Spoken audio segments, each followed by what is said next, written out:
सुजन हो नमस्कार. आविष्कार आर्ट्स अँड क्रिएशन्स प्रस्तुत रविवारची गोष्ट या सदरामध्ये अमोल वाघचे तुम्हा सर्वांना सप्रेम अभिवादन. एक अशी व्यक्ती जिनं 2 वेळेला भारताचं पंतप्रधान पद भूषवलं, नंतर केंद्रीय गृहमंत्री पद भूषवलं. ती व्यक्ती एका लहानशा भाड्याच्या घरामध्ये अत्यंत साधेपणानं आपलं आयुष्य जगत होती. ही गोष्ट जर मी तुम्हाला सांगितली तर ती कदाचित तुम्हाला खोटी वाटेल, पण ही कोणतीही दंतकथा किंवा काल्पनिक कथा नाहीये, तर ही एक खरी गोष्ट आहे. ही गोष्ट आहे भारताचे माजी पंतप्रधान गुलजारीलाल नंदा यांची. गुलजारीलाल नंदा यांनी भारताच्या स्वातंत्र्य लढ्यामध्ये खूप मोठं योगदान दिलं होतं. स्वातंत्र्य मिळाल्यानंतर देखील भारतीय राजकारणामध्ये त्यांचा मोठा सक्रिय सहभाग होता. स्वतंत्र भारताचे पहिले पंतप्रधान पंडित जवाहरलाल नेहरू यांच्या निधनानंतर गुलजारीलाल नंदा यांनी भारताचे काळजीवाहू पंतप्रधान म्हणून काही काळ काम पाहिलं. त्यानंतर पंतप्रधान लाल बहादूर शास्त्री यांच्या निधनानंतर देखील पुन्हा एकदा दुसऱ्यांदा त्यांनी काळजीवाहू पंतप्रधान म्हणून जबाबदारी स्वीकारली. त्यानंतर ते केंद्रीय गृहमंत्री सुद्धा होते.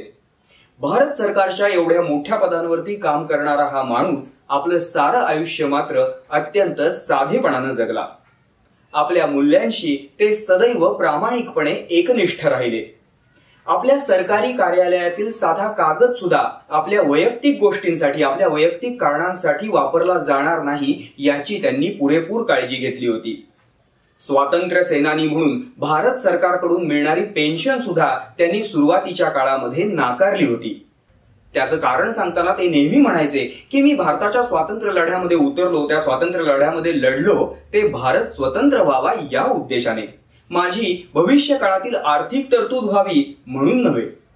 आणि यामुळेच हा महान नेता आपल्या आयुष्याच्या उत्तरार्धामध्ये एका लहानशा भाड्याच्या घरामध्ये अत्यंत साधेपणाने राहत होता. उत्पन्नाचं दुसरं काहीच साधन नसल्यामुळे ते घरभाडं भरणं देखील त्यांना वेळेवरती जमत नसे. पण अशाही परिस्थितीमध्ये आपण कोण होतो, आपण कुठल्या पदावरती कार्यरत होतो याचा त्यांना तिळमात्रही गर्व नव्हता किंवा तसं ते कोणाला सांगत सुद्धा नसत. एक दिवस घरमालकानं घरभाडं भरलं नाही म्हणून त्यांना घराबाहेर काढलं. त्यांचं सारं सामान घराच्या बाहेर टाकून दिलं. शेवटी आजूबाजूच्या शेजाऱ्यांनी त्यांचं वय बघून तरी त्यांना अजून काही दिवस घरभाडं भरण्यासाठी मुदत द्यावी म्हणून त्या घरमालकाकडे विनंती केली. हा सगळा प्रसंग बाजूने जात असलेल्या एका वृत्तपत्राच्या पत्रकारानं पाहिला.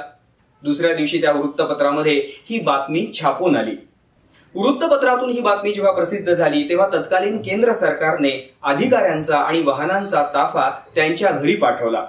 घराच्या समोर जेव्हा मंत्र्यांचा, अधिकाऱ्यांचा, वाहनांचा तो एवढा मोठा ताफा पाहिला त्यावेळेला घरमालकाला समजलं की ज्या व्यक्तीला काल आपण घरातून बाहेर काढलं ती व्यक्ती यापूर्वी आपल्या भारत देशाची 2 वेळेला पंतप्रधान राहिलेली आहे.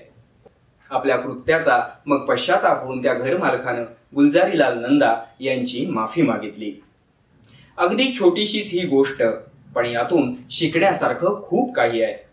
स्वातंत्र्यपूर्व काळामध्ये आणि स्वातंत्र्यानंतरच्या काळामध्ये सुद्धा आपलं सारं आयुष्य राष्ट्रहितासाठी समर्पित करणारी, स्वतः मात्र अगदी साधेपणानं जीवन जगणारी अशी कित्येक ज्ञात आणि अज्ञात व्यक्तिमत्व आपल्या या भारत देशामध्ये होऊन गेलेली आहेत. आजच्या काळामध्ये जिथं आपल्या देशामध्ये भ्रष्टाचार हा प्रचंड वेगानं वाढतो आहे, अशा स्थितीमध्ये आपल्या नेत्यांनीच नव्हे तर आपण सर्वसामान्य लोकांनी सुद्धा या व्यक्तिमत्वांचा आदर्श हा आपल्या डोळ्यासमोर ठेवला पाहिजे. आपल्या परीनं जितकं शक्य होईल तितकं चांगलं योगदान या देशासाठी आपण दिलं पाहिजे. जर आपण चांगलं काही योगदान देऊ शकत नसू तर किमान आपण जे काही करत आहोत त्यामध्ये भ्रष्ट आचरण आपल्याकडनं घडणार नाही याची किमान आपण काळजी घेतली पाहिजे. उदाहरणार्थ आपल्या देशाचे कित्येक सैनिक आपल्या देशाची सुरक्षितता जपण्यासाठी सीमेवरती अहोरात्र डोळ्यात तेल घालून पहारा देत आहेत. स्वतःच्या जीवावरती उदार होऊन देशाचं संरक्षण करण्याकरता शत्रूशी लढत आहेत. दुसरीकडे आपल्या देशाला अधिकाधिक मेडल्स मिळवून देण्यासाठी आज पॅरिस ऑलिम्पिकमध्ये कित्येक खेळाडू प्रचंड मेहनत घेत आहेत. अशा प्रकारे कित्येक जण भारत देशाची प्रत्यक्षरित्या सेवा करीत आहेत. आपल्यासारख्या सर्वसामान्य व्यक्तींना, सर्वसामान्य माणसांना अशी भारत देशाची प्रत्यक्षरित्या सेवा करणं हे जरी शक्य नसलं तरी देखील आपण ज्या ज्या क्षेत्रामध्ये काम करत आहोत आपल्यासाठी, आपल्या कुटुंबियांसाठी जी काही नोकरी, व्यवसाय, उद्योगधंदा करीत आहोत त्यातून मिळणाऱ्या उत्पन्नाचा काही हिस्सा आयकर किंवा इन्कम टॅक्स म्हणून देशासाठी देण्याची जेव्हा वेळ येते त्यावेळेला कित्येक जण त्यामध्ये देखील खोटी माहिती दाखवून मोठ्या प्रमाणामध्ये त्यात सूट मिळवतात. ही गोष्ट कितपत योग्य आहे? आम्ही भरलेल्या कराचा पुढे जाऊन सदुपयोगच होईल याची खात्री काय, असा प्रश्न नेहमी त्यांच्याकडनं विचारला जातो. पण पुढे जाऊन त्याचं काय होईल याची खात्री नाही म्हणून तो कर भरतानाच त्यात भ्रष्टाचार करणं हे कितपत योग्य आहे?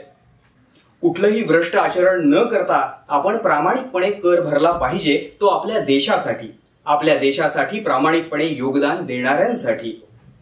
खूप प्रयत्नानंतर आणि मोठ्या संघर्षानंतर आपल्या भारत देशाला जे बहुमूल्य स्वातंत्र्य मिळालेलं आहे ते जर अबाधित राखायचं असेल तर प्रयत्न हा आपल्यापासूनच सुरू करावा लागेल.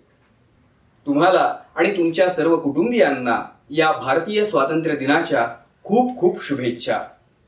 रविवारची ही छोटीशी गोष्ट तुम्हाला कशी वाटली हे आम्हाला कमेंटमध्ये नक्की कळवा.